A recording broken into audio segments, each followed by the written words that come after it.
सुमेरु पर्वत जति होस् अनि मार्मेन्दी सम्झे थाम्चे चाहिँ मरि मम्बासले येसी जिटोमे जुजु भने यो माथिको आँक्ने चाहिँ घाम र सूर्यहरूभन्दा उज्यालो है सम्पूर्ण प्राणीहरू अज्ञानताबाट उज्यालो पार्नेको ज्ञानको उज्यालो होस् भनेर प्रार्थना गरे चाहिँ हो ज्ञानको उज्यालो हो भनेर ठान्ने नि त्यसपछि मनमेन्दी यो सुचिरवाला त्यहाँ रहेछ अनि यो भेरको मान्छे नगरौँ न प्लिज के अनि बत्ती चाहिँ जुन यो दिशामा छ नि बिचको सेन्टरमा हाम्रो भगवान बुद्धको एउटा क्षेत्र चाहिँ बिचमा हुन्छ हो त्यो क्षेत्रमा हामी त्यो बाती चढाउँछौँ त्यो बाती चढेर के चाहिँ गर्नु पर्यो भने सुथम चाहिँ तौसिम ताङ्ने बा छुई येसी धन तपर्छु चाहिँ भनेर चाहिँ अनि सर्वधर्म सुने तर आत्मा ग्रह छैन भनेर आना आत्माको अनि स्वरूपले चिन्नु सकौँ र धर्म दादुको ज्ञानले चाहिँ चिन्नु सकौँ र तपाईँको अज्ञानताले चाहिँ हटाउन सकौँ र त्यसपछि मर्मेन्दी शर्त छेवाला त्यहाँनिर अनि पश्चिम होइन पूर्व हामी पूर्वको छ यो भगवानको वज्र सत्वको क्षेत्र छ हो त्यो वज्र सत्वको क्षेत्रमा बाटी बलेर के छ छु थम्जन सल्ला तेन्जिममे भमेनौँ दाउ यिची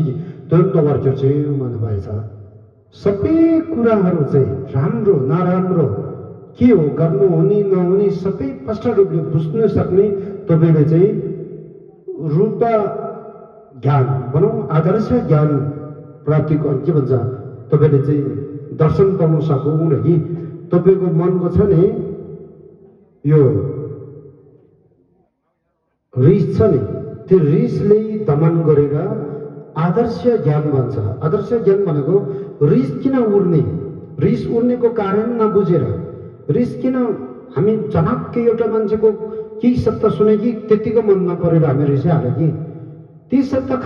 खास हामीले चोट पुरै कि पुरेन हामीले क्षति पुरै कि पुरेन भने हामीले हेऱ्यो भने अनि हामीमा त्यसको विचार गर्ने बुद्धि भयो भने त्यस सत्ताले खास हामीले चोट पुर्याएनै हुँदैन त्यस कारणले गर्दा सेदम यो रिस उड्ने त्यहाँ आदर नै हुँदैन त्यहाँ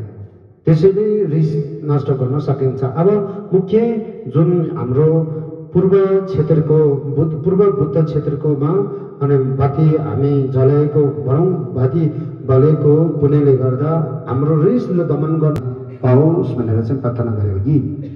त्यसरी नै मर्मेन्दी नुत्तु चिवाला त्यहाँ भनेर चाहिँ जुन बाती चाहिँ पश्चिम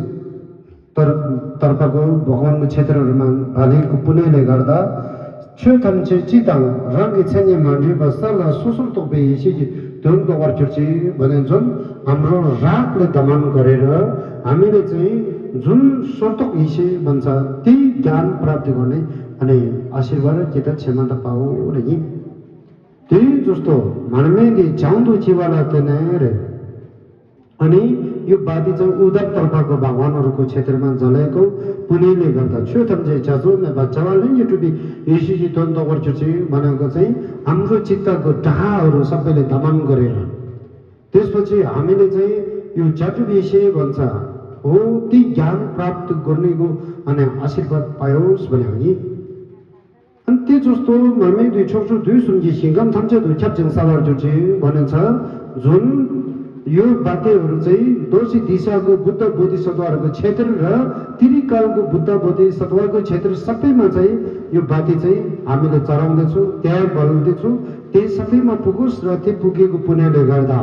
त्यहाँनिर किलवाला त्यहाँ सम्झिन थाम्छ मरिक मुम्बाज यसरी नाउँमा छौमेको छरवटो चाहिँ भने भन्छ ती बाती बलेको पुण्यले गर्दा सम्पूर्ण प्राणीहरू सबै चाहिँ अज्ञानताको अन्धकारबाट मुक्त भएर चाहिँ ज्ञानबाट बुद्ध प्राप्ति होस् भनेर प्रार्थना गरेछ हो त्यसै गरेर तपाईँहरूले बुझ्नुपर्छ कि यो सबै नबुझ्यो भने मैले